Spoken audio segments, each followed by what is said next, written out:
بسم اللہ الرحمن الرحیم۔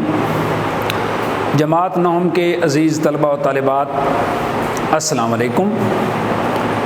میں پروفیسر طارق نعیم بدر، شعبہ اردو، دا کنسیپٹ اکیڈمی اسلام آباد آپ سے مخاطب ہوں۔ عزیز طلبہ و طالبات، سبق ہم پڑھ رہے تھے کاہلی۔ پچھلے لیکچر میں نے سر سید احمد خان کا تعارف کروایا تھا آپ کو، ہم نے اس پہ بڑی تفصیل سے بات چیت کی تھی۔ تو آج انشاءاللہ ہم سبق پڑھیں گے جو ہے کاہلی۔ پینسلیں کاپیاں لے کر بیٹھیں۔ مشکل الفاظ کے معنی میں بورڈ پہ لکھوں گا، کچھ زبانی بتاؤں گا۔ آپ نے مشکل الفاظ کے معنی نوٹ بک پہ لکھنے ہیں، کاپی پہ لکھنے ہیں، تحریر کرنے ہیں۔ اسی طرح جو حوالے کی باتیں میں بتاتا ہوں تشریح کرتے ہوئے، کچھ شعر لکھواتا ہوں، تو وہ بھی آپ لوگ لازمی اپنے پاس جو ہے وہ نوٹ بک پہ تحریر کیا کریں۔ تو سبق کی طرف آتے ہیں۔ سبق کا نام ہے کاہلی۔ یہ ایک ایسا لفظ ہے جس کے معنی سمجھنے میں لوگ غلطی کرتے ہیں۔ سر سید احمد خان کی سوچ کا انداز عام شخص کی سوچ سے ذرا مختلف ہے۔ ان کی سوچ کا انداز ذرا اور ہے، اس لیے وہ اپنے انداز سے بیان کے مطابق کہتے ہیں کہ یہ ایک ایسا لفظ ہے جس کے معنی سمجھنے میں لوگ غلطی کرتے ہیں۔ کون سا لفظ ہے؟ کاہلی۔ کاہلی کی معنی ہے سستی۔ وہ کہتے ہیں کہ لوگ یہ سمجھتے ہیں کہ ہاتھ پاؤں سے کام نہ کرنا، کام کاج محنت مزدوری میں چستی نہ کرنا، چستی انگلش میں کہتے ہیں ایکٹیو، چست ہونا، چست و چالاک، اٹھنے بیٹھنے چلنے پھرنے میں سستی کرنا کاہلی ہے۔ مگر یہ خیال نہیں کرتے کہ دلی قوا کو بیکار چھوڑ دینا سب سے بڑی کاہلی ہے۔ دلی قوا کے معنی، قوا سے مراد یہاں پہ قوت ہے۔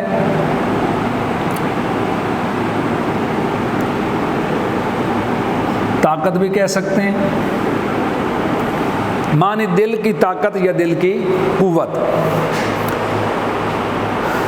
سر سید احمد خان کہتے ہیں کچھ لوگ سست الوجود ہوتے ہیں، وہ چلنے پھرنے میں سستی کرتے ہیں، بیٹھنے اٹھنے میں بات کرنے میں بڑی سستی کرتے ہیں، اور عام سوچ بھی یہی ہے کہ ایسے لوگ ہی کاہل کہلائے جاتے ہیں۔ تو ایک بات بیٹا یاد رکھیے، میں نے شروع میں ایک بات اس سبق کو شروع کرنے سے پہلے کی تھی، اگر آپ کو یاد ہو، میں نے کہا تھا کہ سر سید احمد خان چونکہ مصلح قوم تھے، قوم کی اصلاح کرنے والے تھے، تو انہوں نے مسلمان قوم کی اصلاح کرنے کے لیے جو انداز بیان اپنایا وہ ذرا مختلف تھا۔ وہ اپنی قوم کی بھلائی چاہتے تھے، اپنی قوم کی بہتری چاہتے تھے۔ انہوں نے اس بہتری کے لیے مضامین لکھے، ان مضامین میں سے کاہلی بھی ایک مضمون ہے۔ تو وہ یہ سمجھتے ہیں کہ یہ جو چلنے پھرنے میں سستی کرنا ہے، بیٹھنے اٹھنے میں بات چیت کرنے میں، یہ کاہلی ہے اپنی جگہ پہ، لیکن جس کاہلی کی وہ کہتے ہیں میں بات کر رہا ہوں وہ کاہلی اور کاہلی ہے۔ وہ کاہلی کون سی ہے؟ دلی قوا کو بیکار چھوڑ دینا، یعنی دل کی جو آپ کی اندرونی قوت ہے، جو طاقت ہے،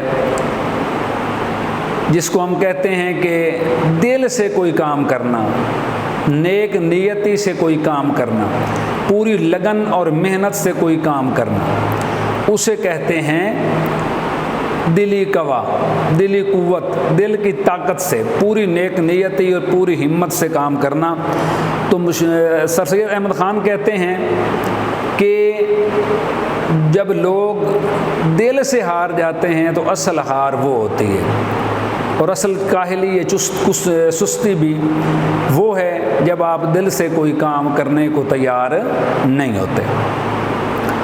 ہاتھ پاؤں کی محنت اوقات بسر کرنے اور روٹی کما کر کھانے کے لیے نہایت ضروری ہے، کوئی شک نہیں ہے۔ ہاتھ پاؤں سے محنت کریں گے تو کمائیں گے کچھ، اور پھر پیٹ کا جو دوزخ ہے وہ بھریں گے۔ تو زندہ رہنے کے لیے ہاتھ پاؤں مارنا، کام کرنا، محنت کرنا یہ ضروری ہے۔ روٹی پیدا کرنا اور پیٹ بھرنا ایک ایسی چیز ہے کہ یہ مجبوری، اس کے لیے محنت کی جاتی ہے اور ہاتھ پاؤں کی کاہلی چھوڑ دی جاتی ہے۔ بندہ کہے، نوجوان آدمی ہو کہ میں گھر پہ پڑا رہا ہوں اور کھانا خود بخود چل کے میرے پاس آ جائے، والدین آخر کب تک کھلائیں گے؟ تو یاد رکھیے، عیاشی ابے کے پیسوں سے ہوتی ہے۔ اللہ سب کے والدین کو سلامت رکھے، جب تک وہ موجود ہیں اولاد کو تکلیف نہیں ہونے دیتے، لیکن جب وہ چلے جاتے ہیں اور جب بندہ ایک معقول سن بلوغت کو 18 سال کا ہو جاتا ہے، جوان ہو جاتا ہے، تو اس کے بعد وہ یہ خواہش بھی رکھتے ہیں کہ اب ہم بوڑھے ہو گئے ہیں تو بیٹا ہمیں کما کے کھلائے۔ تو بات کرنے کا مقصد یہ ہے کہ اس کے بعد زندگی کی ایک نئی دوڑ شروع ہوتی ہے، اور بچہ جس کو بڑے ناز و نام سے پالا ہوتا ہے اس کو مزدوری، محنت، نوکری، کاروبار کچھ نہ کچھ کرنا پڑتا ہے تاکہ وہ اس دنیا میں اپنی زندگی اچھی طرح سے گزار سکے۔ اور یہ ایک سرکل ہے اور یہ چلتا رہتا ہے۔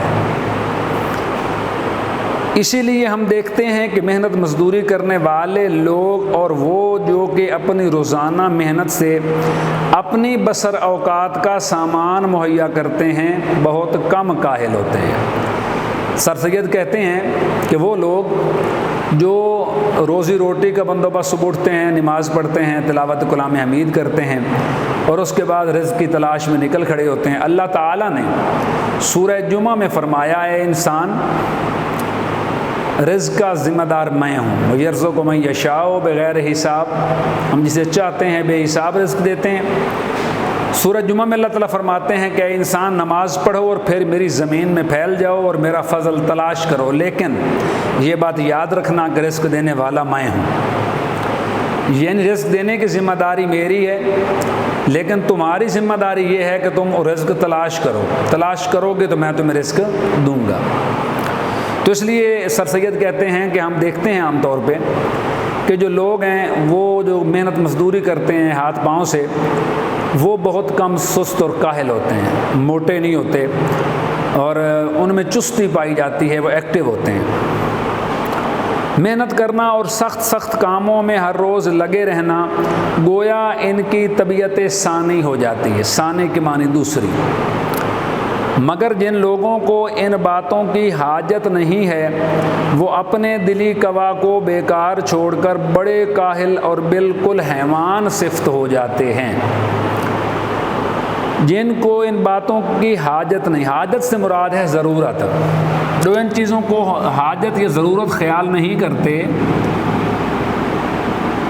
سر سید کہتے ہیں کہ وہ بالکل جانوروں جیسے ہو جاتے ہیں۔ کیوں؟ پالتو جانور ہوتے ہیں، ہم ان کو اگر کھونٹے پہ باندھ دیتے ہیں، رسی ان کے گلے میں ڈال کے یا پاؤں میں ڈال کے، تو وہ ہمارے محتاج ہو جاتے ہیں، کھانے پینے کے لیے ہمارے محتاج ہوتے ہیں۔ کچھ دیر ان کو پیاس لگے تو وہ ایک اپنی مخصوص آواز میں ڈکراتے ہیں، آوازیں نکالتے ہیں جس سے ہمیں محسوس ہوتا ہے اس کو بھوک لگی ہے یا پیاس لگی ہے۔ ہم ان کو چارہ ڈالتے ہیں، ہم ان کو پانی ڈالتے ہیں۔ پالتو جانور، کتا خیر پالتو جانور تو نہیں ہے، بلی پالتو جانور نہیں ہے، نجس چیزیں ہیں یہ، لوگوں نے پالی ہوئی ہیں۔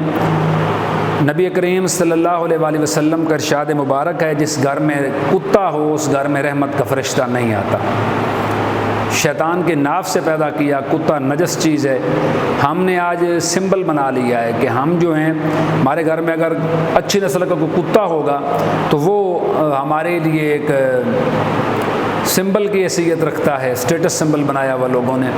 اسلامی نقطہ نگاہ سے بیٹا یاد رکھیے کتا رکھنا ناپسندیدہ فعل ہے، لوگ رکھتے ہیں، ان کو ہو سکتا ہے پڑوس کے جھونپڑے میں، پڑوس کے گھر میں فاقے ہوں 3 دن سے، کتے کو گوشت کھلائے جاتے ہیں، سیب کھلایا جاتے ہیں اور دودھ پلایا جاتا ہے۔ بہرحال یہ ہماری بحث نہیں ہے، تو بات آئی تو میں نے کر دی۔ بہرحال تو دلی قوا کو چھوڑ کر حیوان صفت ہو جاتے ہیں، یعنی انسانوں کے محتاج ہو جاتے ہیں۔ یہ سچ ہے کہ لوگ پڑھتے ہیں اور پڑھنے میں ترقی بھی کرتے ہیں، اور 1000 پڑھے لکھوں میں سے شاید ایک کو ایسا موقع ملتا ہوگا کہ اپنی تعلیم کو اور اپنی عقل کو ضرورتاً کام میں لاوے پرانی اردو کا لفظ ہے، اس کی جگہ پہ آج کل اردو میں لائے استعمال ہوتا، لائے لیکن اگر انسان ان عارضی ضرورتوں کا منتظر رہے اور اپنے دلی قوا کو بیکار ڈال دے تو وہ نہایت سخت کاہل اور وحشی ہو جاتا ہے۔ وحشی کے معنی ہوتا ہے غیر مہذب۔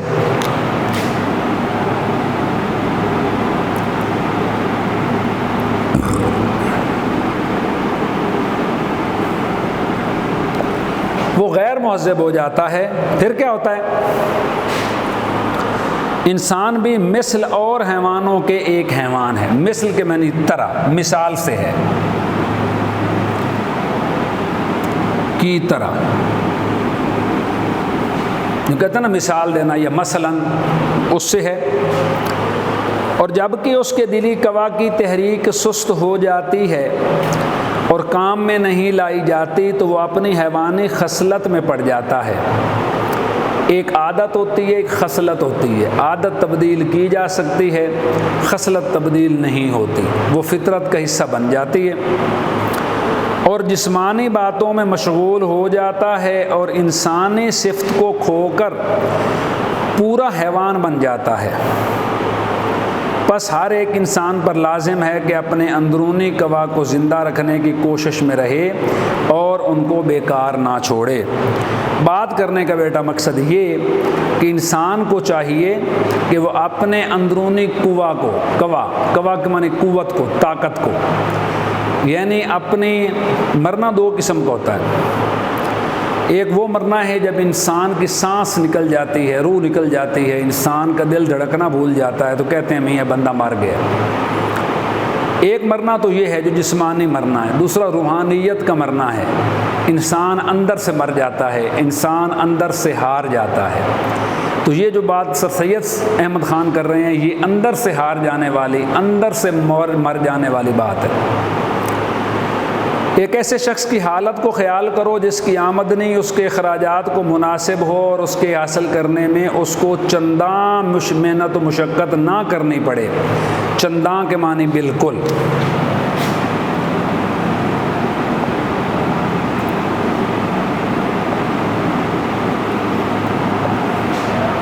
یعنی وہ کہتے ہیں کہ ایسے انسان کی حالت کا خیال کرو، ایک ایسے انسان کی حالت کے بارے میں سوچو جس کو بغیر کوئی محنت مشقت کیے اس کی جو روزی روٹی ہے وہ پوری ہو رہی ہو۔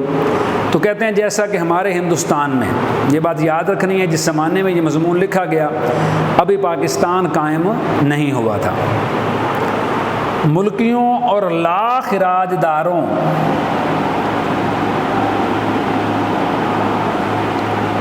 ملکی کہتے ہیں جو ملک میں رہتے ہیں، اور لاکھ راجدار وہ لوگ ہوتے ہیں جب کوئی قوم دوسری قوم پہ حملہ کرتی ہے، قبضہ کر لیتی ہے، تو جس قوم پر قبضہ یا حملہ کیا جاتا ہے وہ کچھ خراج دینا منظور کر لیتی ہے کہ آپ ہمیں تباہ و برباد ہمارے ملک کو نہ کریں، ہماری قوم کو مارے نہیں، ہم اتنے پیسے بطور فدیہ، بطور جزیہ، بطور خراج دیا کریں گے، تو اسے کہتے ہیں لاکھ راجدار قوم کا حال تھا۔ اور وہ اپنے دلی قوا کو بھی بیکار ڈال دے تو اس کا حال کیا ہوگا؟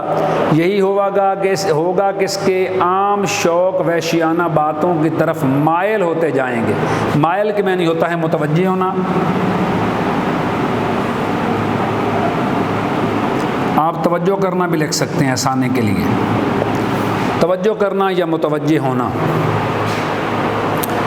مزیدار کھانا ان کو پسند ہوگا، قمار بازی اور تماش بینی کا عادی ہوگا۔ قمار بازی کہتے ہیں جوا کھیلنا، تماش بینی ہوتا ہے رقص و سرور کی محفلوں کا تماشا کرنا، تالیاں بجانا اور حرام مال کو، دولت کو لٹانا، اور یہی سب باتیں اس کے وحشی بھائیوں میں بھی ہوتی ہیں۔ البتہ اتنا فرق ہوتا ہے کہ وہ پہواڑ کے معنی جنگلی، بد تہذیب،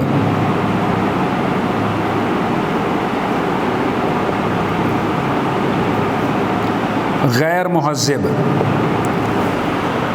بد سلیقہ اور ایک وزادار وحشی ہوتا ہے۔ دیکھنے میں تو انسان ہوتا ہے لیکن اپنے کردار اور کاموں کے لحاظ سے وہ انسان نہیں ہوتا بلکہ وہ ایک وحشی اور غیر مہذب آدمی ہوتا ہے۔ ہم قبول کرتے ہیں کہ ہندوستان میں ہندوستانی کے لیے ایسے کام بہت کم ہیں جن کو قوائے دلی اور قوائے عقلی میں کام میں لانے کا موقع ملے، اور برخلاف اس کے اور ولایتوں میں اور خصوصاً انگلستان میں وہاں کے لوگوں کے لیے ایسے موقع بہت ہیں۔ سر سید کہتے ہیں کہ ہمارے ہاں جو لوگ رہتے ہیں ان کے پاس ایسے موقع ہی تھوڑے ہیں کہ وہ دل کی طاقت کو یا عقل کی قوت کو کام میں لے آئیں۔ ولایتوں سے مراد ہے یہاں پہ غیر ملکی ولایت، غیر ملکی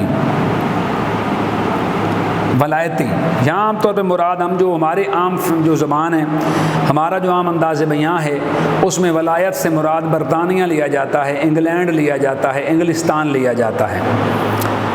تو کہتا ہے ان کے پاس بہت سے موقع ہیں کہ وہ اپنے عقل کو اور اپنے دماغ کو، دل کو استعمال کر سکیں، ہمارے لوگوں میں اتنے مواقع نہیں ہیں۔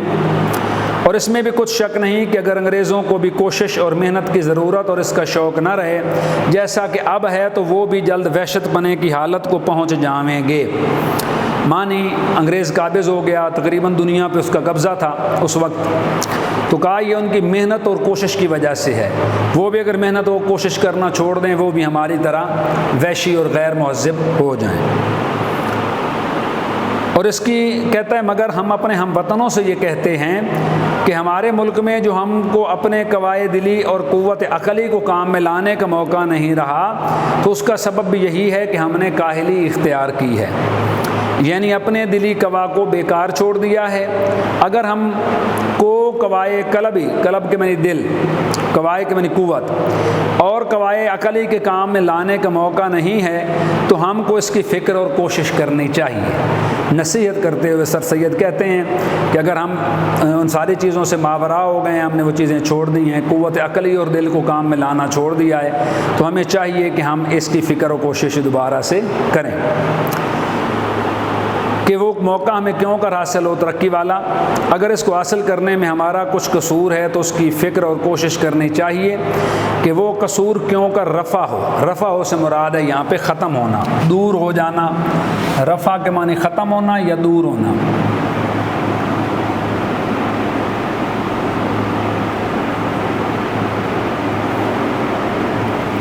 تو کہا یہ کیسے ہو سکتا ہے؟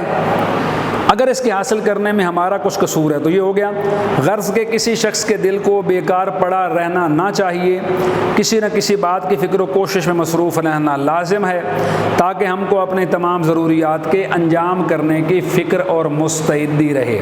مستعدی کے معنی چستی، چست و چالاک، ایکٹیو۔ اور جب تک ہماری قوم سے کاہلی یعنی دل کو بیکار پڑا رکھنا نہ چھوٹے گا، اس وقت تک ہم کو اپنی قوم کی بہتری کی توقع کچھ نہیں ہے۔ پوری بات کا لب لباب بیٹا یہ ہے، شاعر مصنف کے کہنے کا مطلب یہ ہے کہ جب تک ہم دل سے اپنی قوم کی، اپنے ذات کی، اپنے لوگوں کی بہتری، اپنے ملک کی بہتری نہیں چاہیں گے، اس وقت تک کوئی قوم باہر سے آ کے ہماری ترقی کا باعث نہیں بن سکتی۔ تو ہمیں کہتے ہیں جو ترقی یافتہ ممالک ہیں، ترقی یافتہ قومیں ہیں، ان سے ہمیں کیا کرنا چاہیے؟ سبق سیکھنا چاہیے، اور اپنے جو دلی طاقت ہے، دلی قوت ہے، عقلی قوت ہے، اس کو مکمل طور پہ استعمال میں لاتے ہوئے اپنی قوم اور ملک کے لیے ترقی کے لیے کوشش کرنی چاہیے۔ یہ تھا ہمارا آج کا سبق۔ انشاءاللہ ملتے ہیں اگلے لیکچر میں اسی سبق کی مشق کے ساتھ۔ تب تک کے لیے اجازت، بہت شکریہ، اللہ نگہبان۔